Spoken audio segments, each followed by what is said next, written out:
नमस्ते, प्रणाम, सलाम, जोहार, जय।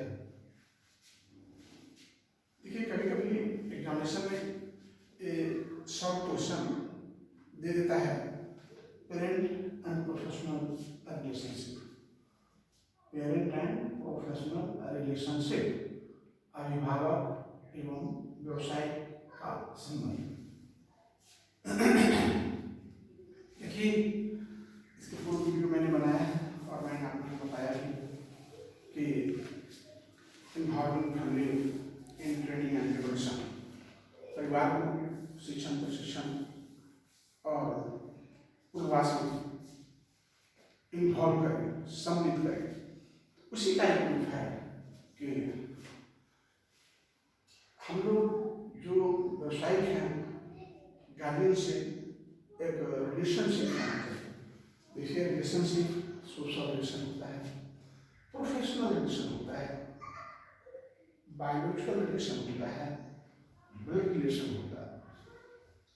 यहाँ पर हम प्रोफेशनल रिलेशन, व्यवसायिक रिलेशन, तो एक संबंध आपस में बनाना होगा और विश्वास बनाना होगा।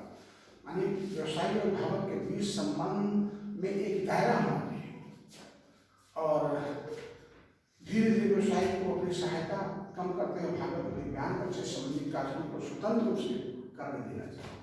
यानी पहले आप दिव्यांग बच्चों को पूर्ण रूप में सहयोग करें, मदद करें, ट्रेनिंग दें, प्रशिक्षण दें, प्रदर्शन दें और धीरे धीरे उसको अभिभावक को ऊपर छोड़ें। क्यों छोड़ें? ताकि वो खुद अपने से अपने बच्चे के विकास में शामिल हो।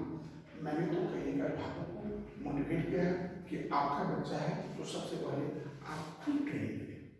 आप खुद ट्रेनिंग करें तो आपको इस फील्ड की पूरी जानकारी रहेगी और अपने बच्चों को घर पर भी अच्छी तरह आप प्रशिक्षण देकर सामान्य जीवन जीने को बना सकते हैं। कई ऐसे अभिभावक हमारे यहाँ 25-50 से लोग हैं जो प्रशिक्षण लिए, अपने बच्चे को ट्रेनिंग देकर सुधारे भी हैं और सरकार का कार्य कर रहे हैं।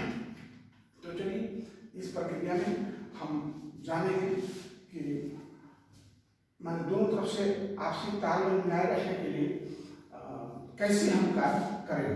तो सबसे पहले कैसे आपसी तालमेल बनाएंगे? तो देखिए, पहला इसमें अभिप्रेरणा। अभिप्रेरणा का मतलब होता है, इसको इंग्लिश मोटिवेशन, यानी दिव्यांग एवं अभिभावक को यह महसूस होना चाहिए कि उसकी क्या आवश्यकता है। व्यवसायिक अभिभावकों को आवश्यकता के बारे में जानकारी होना चाहिए, व्यवसायिक में जानकारी होना चाहिए अभिभावक हमसे क्या चाहता है।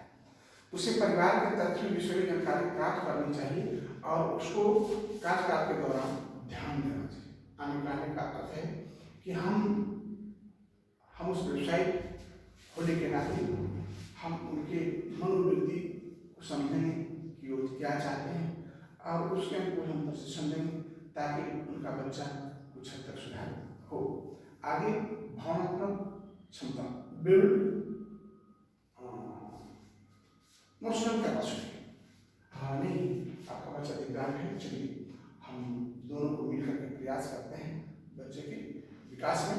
यानी व्यवसाय के अभिभावक के बीच भावनात्मक संबंध होना बहुत जरूरी है। इसके लिए आवश्यक है कि वह समस्या की स्थिति को, माने दबाव को सहन कर सके।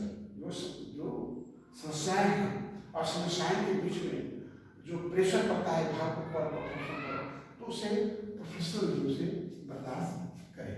क्योंकि जिस तरह से आप बच्चों के प्रति कार्य करेंगे तो बच्चों में उतना विकास नहीं होता है, बहुत धीरे धीरे विकास होता है। तो इस चीज़ को अभिभावक को भी समझाना होगा, आपको भी इसके लिए तैयार रहना होगा। आगे है बुद्धि, इंटेलिजेंस। ये तो बहुत बड़ा काम करता है। इसमें यह दिखाना होता है कि हमारे पास क्या है जिसका हम उपयोग कर सकते हैं। एक कहावत है ना, कहते हैं ना कि पोथी पढ़ जब दूंगा पंडित भया। देखिए भाई, मैं कई बार कह चुका हूँ, knowledge broken by the knowledge broken by the experience. ज्ञान टूट जाता है अनुभव के साथ। इसलिए हमारा कोर्स में देखिए ज़्यादातर प्रैक्टिकल को महत्व दिया गया है, मानी प्रैक्टिस, अनुभव को महत्व दिया गया है। थ्योरी से बहुत सारे ऐसे हैं जिनको थ्योरी के ज्ञान नहीं है, कई भी डॉक्टर को देखिए कि थ्योरी ज्ञान उनके पास है, लेकिन उनको जान लिया कि उनको सूख देने नहीं आया, पानी चढ़ाने नहीं आता है, और वह जानकारी किसके पास होता है, उनके कंप्यूटर में। तो प्रैक्टिकल ज्ञान बहुत जरूरी है।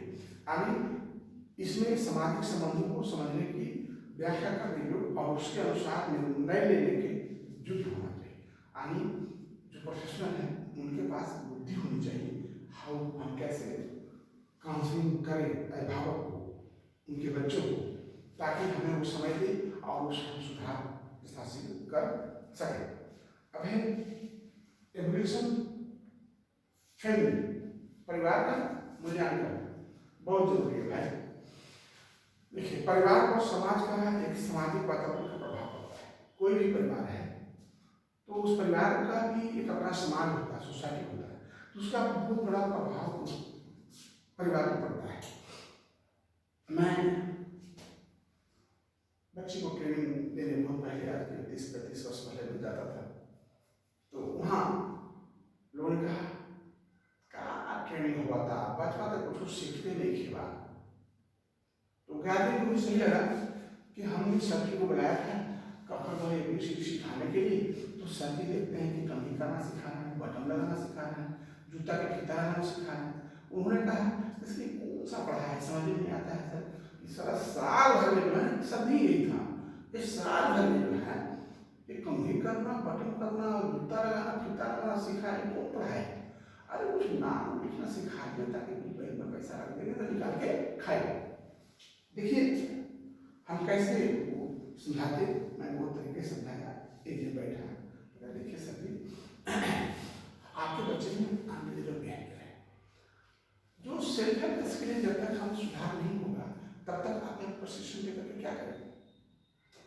इसको नाम पता है, टेस्ट दिखा देने से नहीं सीख पाएगा, क्योंकि अब ये आंसर बिहेवियर बैठ ही नहीं सकता। तो पहले इसको आंसर बिहेवियर दूर करें, जो सेल्फ हेल्प स्किल्स को करके उसका प्रयास करें उसको सुधारने का। तो यह बहुत जरूरी होता है कि परिवार क्या चाहता है, अपने बच्चे से ज़्यादा एक्सपेक्शन होता है, तो उसको बताना होगा कि देखिए आप थोड़ा धीरे रहें और आपके बच्चे भी जितना भी सोच रहे हैं ऐसा नहीं होता है। ये बहुत जरूरी है कि परस्पर प्रक्रिया को सामाजिक मनोवैज्ञानिक संबंधों को बताना और व्यक्त करने के लिए तैयार रखना, उसको सुझाने के लिए।